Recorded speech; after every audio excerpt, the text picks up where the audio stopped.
Hi everybody! Welcome to Art Recycled with Mrs. Hallmer. Today we're going to learn about infinity cards. Infinity cards are cards that open an infinite amount of times. They are a great way to take art and incorporate art into a STEM lesson. Now, these cards are great for teaching elements of symmetry, as you see with this little one. They can be great for doing something with a positive message that kids often need to hear at the beginning of the school year. Kids can be pretty nervous about going back to school. They can put it in their desk and whip it out when they need some positive reinforcement. Otherwise, they would be great to teach about the seasons or anything else that kind of has a 4-stage cycle. Now, I originally got this lesson from The Art of Ed, and it's Katie Nasser's lesson. However, I have changed the size of the infinity cards. I found that when they were big, they took way too long with my elementary students, and I've changed some of the materials used as well. What you're going to need is you're going to need 4 pieces of paper. However, when you pick your pieces of paper, you want it to be a much thicker paper, and you want it to be a thicker paper because as you color this, you don't want the materials that you're coloring with to bleed through. The second thing is the 4 pieces of paper that you have, the length has to be twice the width. So these are 2x4 and these are 3x6. So this would be the 3x6 card, this would be the 2x4 card. And I found that especially with the really little ones, my students love them because they can just stick them in their desk and they almost act like a fidget throughout the day as well. The other things that you're going to need are pencil, eraser, glue stick, and then whatever you're going to color with. Like I already said, I like colored pencils. You could also use Crayola marker. That won't probably bleed through a thicker paper. Sharpies you may want to be careful of. Let's go ahead and get started and learn how to make this really cool card. Today I'm going to show you the version of the positive message card. Like I already said, I think this is a really good one for the beginning of the school year. And I'm going to also teach, after I show you how to make the infinity card, how to do block or bubble letters. There's another lesson on Art Recycled on graffiti art and making block and bubble letters, so you can also reference that as well. Or maybe you just want to watch the first part and learn how to make the card. It's up to you. Okay, so I have my 4 pieces of cardstock here, all the same size. These are 3x6. And what we need to do is we need to mark the middle of each one. So I'm just going to use the papers themselves as a measuring tool. So I'm going to take one, flip it this way, take another piece of paper. I'm going to line it up with exactly with the left-hand edge, line it up, and draw a line down the middle. Now this is paper engineering and you need to be kind of precise because when the card folds, if the folds are overlapping each other in the wrong way, then the card isn't gonna work. So try your best. I always tell my kids, my paper cutter is never perfect. And so, if a little bit is hanging off or something like that, then they can always, just cut or trim that off. So I'm doing this to each one. Once you have it done to each one of the pieces of paper, I do a fold that I say with my younger kids is called double doors. And I do this in a lesson where we make an origami house.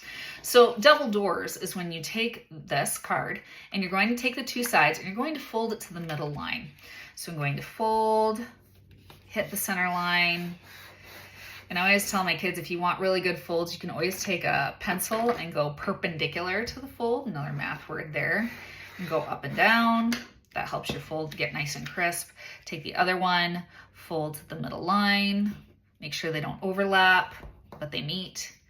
Take your pencil and make that fold nice and crisp. Now I'm gonna do this to each one, and I call it double doors because when you open and close it, it kind of looks like double doors. All right, so now that I've done it to all 4, what I'm going to do is I'm going to take each one of these, and I'm also going to fold it backwards because that's going to help when we have to open up and flip our card. All right, now they're pretty bendy. All right, what I'm going to do is I'm going to take 2 of these and I'm going to stack them on top of each other like this. And I'm going to take 2 of them and I'm going to put them on either side like this, going vertically. So the 2 in the middle are horizontal, the 2 on the sides are vertical.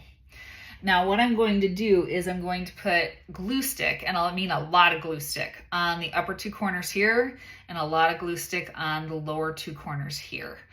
And I'm only going to do one side at a time because glue stick can dry quite fast. So I'm going to do my right hand side here. I'm going to rub, rub, rub.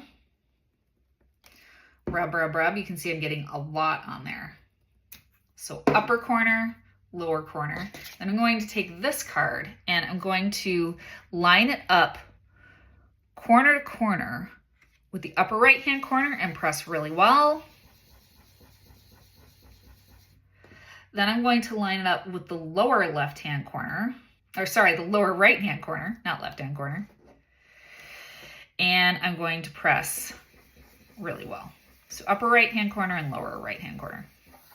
Now, as you can see, your paper might move a little bit, so you can try to adjust that really quickly before it dries and kind of get things in line. Make sure that these two papers here you see aren't overlapping. So I'm just going to check that really quick. There we go. Okay. Now I'm going to do the same thing over here. I'm going to put glue in the upper left-hand corner and glue in the lower left-hand corner.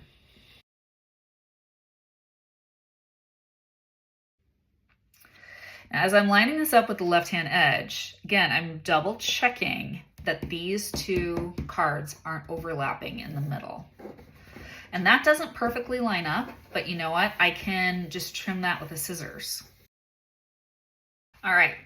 So now I have this all trimmed up and I have it the way I want. So now I'm going to start flipping it open and just make sure that it bends the right way. So I'm going to flip open this way, press, then go up and down, press. And don't worry if you see the pencil lines there. That actually might help you with your letters. Open this way, press.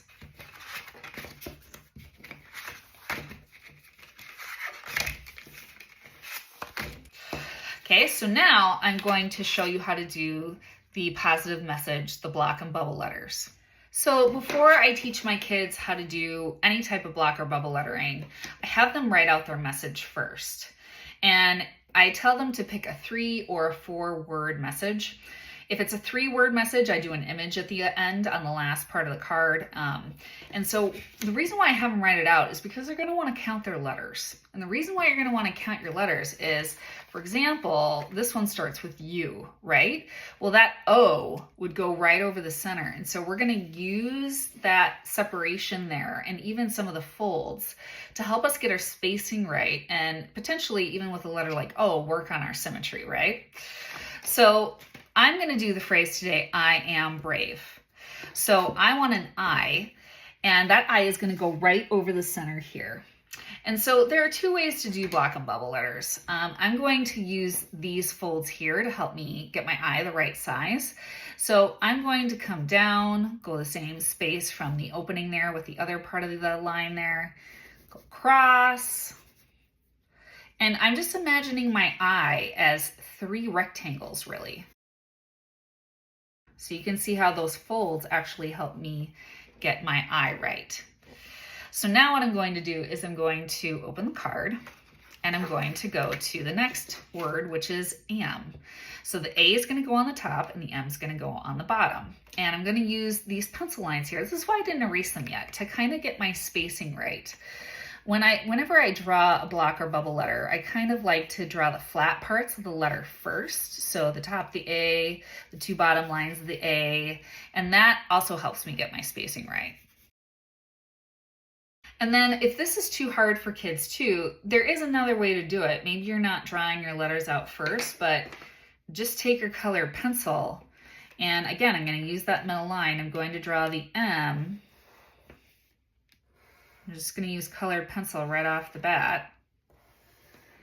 And then I just make it thicker.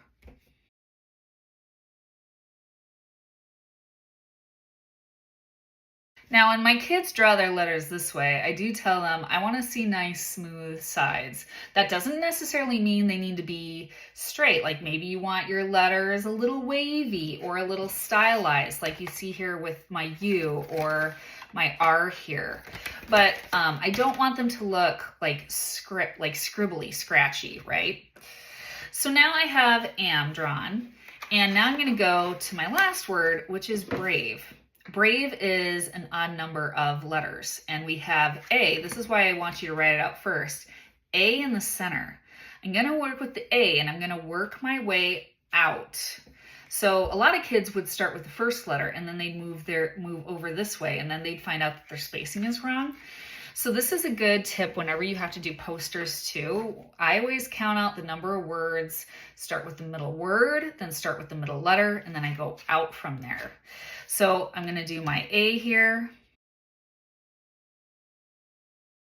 And then maybe, because I can see I made that A too big, right? So I'll stylize my letters a little bit. I'm going to have them get smaller as they go out.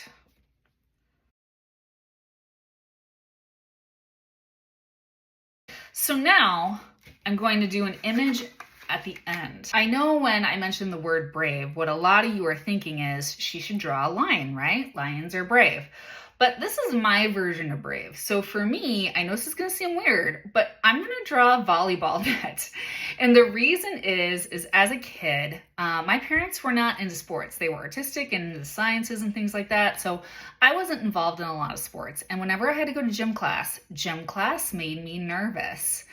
And I can remember practicing volleyball in my backyard because I wanted to get better at it, to try to get better at that unit in gym class. And you know what? The more I practiced, the better I got at it. And then I wasn't nervous to go to gym anymore for that class.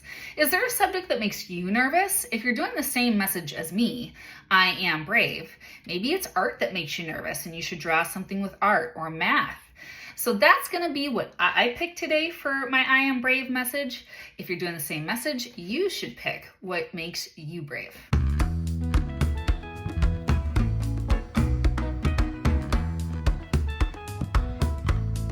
All right, now that I have my whole card drawn out and designed, now I'm going to take a black tool, whether it's a black colored pencil or a black Crayola marker. I'm going to outline everything that I drew, and then what I'm going to do is color it in. Before I color anything in or outline anything though, I'm going to erase any pencil lines, like for example here, that I don't want. But now is the fun part. You get to color this however you want and make it this beautiful positive message that you can pull out whenever you need it.